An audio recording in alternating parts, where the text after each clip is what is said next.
ಗುರುಭ್ಯೋ ನಮಃ ಗಣಪತಿ ನಮಃ. ನಿಗೂಢ ಭವಿಷ್ಯ ಫಲ ಚಾನಲ್ಗೆ ಸ್ವಾಗತ.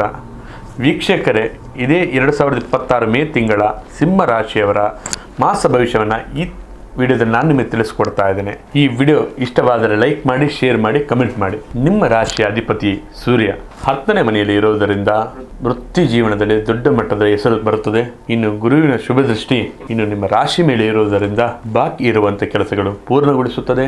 7ನೇ ಮನೆಯಲ್ಲಿ ಶನಿ ಇರುವುದರಿಂದ ಪಾರ್ಟ್ನರ್ಶಿಪ್ ಬಿಸ್ನೆಸ್ಗಳಿಂದ ಹಾಗೆ ದಾಂಪತ್ಯ ಜೀವನದಲ್ಲಿ ಎಚ್ಚರಿಕೆ ಮತ್ತು ತಾಳ್ಮೆ ಅಗತ್ಯ ಮತ್ತು ಉದ್ಯೋಗದವರಿಗೆ ಅತ್ಯುತ್ತಮವಾಗಿ ಶುಭಕಾರಕವಾಗಿದೆ.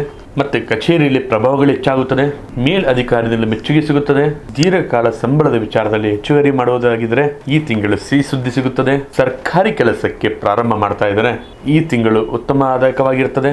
ಇನ್ನು ವ್ಯಾಪಾರಸ್ಥರಿಗೆ ಆದಾಯದಲ್ಲಿ ಶುರುವಾಗಿರುತ್ತದೆ. ನಿಮ್ಮ ವ್ಯವಹಾರವನ್ನ ಹೊಸ ಬ್ರಾಂಚ್ ಆಗಿ ಓಪನ್ ಮಾಡಲು ಇದು ಒಳ್ಳೆಯ ಸಮಯ. ಯಾರೆಲ್ಲ ತಾಂತ್ರಿಕ ವಸ್ತುಗಳು, ಯಾರೆಲ್ಲ ಸರ್ಕಾರಿ ಕಾಂಟ್ರಾಕ್ಟ್ಗಳೆಲ್ಲ ಮಾಡ್ತಿದ್ದೀರಾ, ಒಳ್ಳೆಯ ಲಾಭ ಇದೆ. ಪಾರ್ಟ್ನರ್ಶಿಪ್ ಒಂದಿಗೆ ವ್ಯವಹರಿಸುವಾಗ ಅಹಂಕಾರವನ್ನು ಬದಿಗಿಡಿ. ಇನ್ನು ಆರ್ಥಿಕ ವಿಚಾರದಲ್ಲಿ ಇನ್ನು ನೋಡೋದಾದ್ರೆ ಈ ತಿಂಗಳು ತುಂಬಾ ಬಲಿಷ್ಠರಾಗಿರ್ತೀರಾ. ಯಾರೆಲ್ಲ ಈ ತಿಂಗಳು ಹೊಸ ವಾಹನ ಮತ್ತು ಮನೆ ಖರೀದಿಸೋಕೆ ಒಳ್ಳೆಯ ದಿನಗಳಾಗಿದೆ. ಈ ತಿಂಗಳು ಪಿತ್ರಾರ್ಜಿತದಿಂದ ಆಸ್ತಿ ಬರುವಂಥ ಯೋಗ ಇದೆ. ಸಾಮಾಜಿಕ ಕಾರ್ಯಗಳಿಗಾಗಿ ಸ್ವಲ್ಪ ಹೆಚ್ಚಿನ ಹಣ ಖರ್ಚಾಗುತ್ತದೆ. ಇನ್ನು ಕುಟುಂಬದಲ್ಲಿ ಸಂತೋಷ ಮತ್ತು ಸವಾಲುಗಳು ಹೆಚ್ಚಾಗಿರುತ್ತದೆ. ತಂದೆಯ ಬೆಂಬಲದಿಂದ ನಿಮ್ಮ ಕೆಲಸಗಳಿಗೆ ಆನೆ ಬೆಲೆ ನೀಡುತ್ತದೆ. ಮತ್ತೆ ಮನೆಯಲ್ಲಿ ಶುಭ ಸಮಾರಂಭಗಳು ನಡೀತದೆ. ಪ್ರೇಮಿಗಳಲ್ಲಿ ಇದ್ದಂಥ ವೈಮನಸ್ಸುಗಳು ಬರಬಹುದು. ಮಾತಾಡುವಾಗ ಸ್ವಲ್ಪ ತಾಳ್ಮೆಯಿರಲಿ. ಆರೋಗ್ಯ ವಿಚಾರ ನೋಡೋದಾದ್ರೆ ಈ ತಿಂಗಳು ಉತ್ತಮವಾಗಿದೆ. ಸರಿಯಾದ ಸಮಯದಲ್ಲಿ ಆಹಾರ ತಗೊಂಡು ನಿದ್ದೆ ಮಾಡಿ. ಯಾರೆಲ್ಲ BP ಮತ್ತು ಶುಗರ್ ಇದೆ ಅವರು ಅವಾಗವಾಗ ತಪಾಸಣೆ ಮಾಡೋದು ಬಹಳ ಮುಖ್ಯವಾಗಿರುತ್ತದೆ. ಇವರ ಅದೃಷ್ಟ ಸಂಖ್ಯೆ ಬಂದು 1, 5, 9.